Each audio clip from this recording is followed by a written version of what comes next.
U.S. natural gas futures fell over 2% to $3.65 after a larger-than-expected storage build. The EIA reported a 122 billion cubic feet injection for the week ending May 30, surpassing forecasts of 111 billion cubic feet. This marks the seventh consecutive week of above-average builds, pushing total inventories 4.7% above the 5-year average. Moreover, after that massive 122 billion cubic feet storage injection, the next 4 weeks are expected to add even more gas to storage, while above seasonal norms, widening the surplus from 111 billion cubic feet to a whopping 227 billion cubic feet by the end of June. One would think such an overwhelmingly bearish supply dynamic might rattle the market a bit, right? Apparently not. Prices remain stubbornly elevated, shrugging off reality like it's 2021 all over again. Let's be honest, if this kind of oversupply had shown up any time after 2008, barring the post-COVID circus of 2021 to 2022, prices would have been smacked down to $2.50 or lower without hesitation. But today? Nah. The market seems completely unbothered.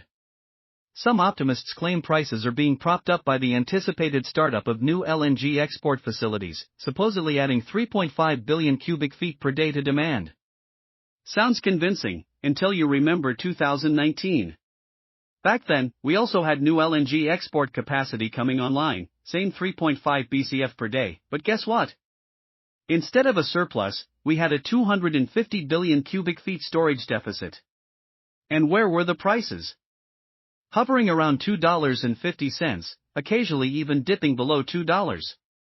Well, if LNG is really such a game changer, then why weren't we celebrating $5 gas back in 2019 like the EIA claims we should be later this year? Oh right, because fundamentals actually mattered back then. Today's price action? It's starting to look more like a well-orchestrated money grab. With crude oil chilling below $75 and drifting lower, it sure seems like some big players decided to milk natural gas while the spotlight's off oil. Fundamentals be damned.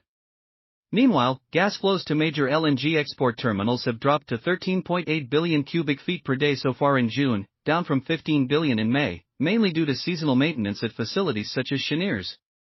Weather forecasts through June 11th continue to signal light to moderate national demand. While the South and East will see highs in the 80s and 90s, and triple-digit heat is expected in California and parts of the Southwest, more moderate temperatures across the Midwest, Plains, and Ohio Valley will keep overall demand subdued. The Pacific Northwest may warm up heading into the weekend, but not enough to counterbalance the broader national softness. As a result, this mild temperature outlook is putting a lid on any near-term bullish momentum. Ultimately, I see this as a market where traders are testing the waters to see if prices are ready to turn lower. It is a choppy and indecisive environment, but my bias still leans toward the downside. Right now, all eyes seem to be on the $3.80 level to see if it holds as resistance, and so far it appears to be doing just that. If that continues, I expect many traders will begin fading this recent rally. The 50-day moving average is hovering around $3.50, a level that is likely to attract plenty of attention and could serve as a key short-term target if momentum shifts. Please like, subscribe, and comment to support the channel. See you in the next one.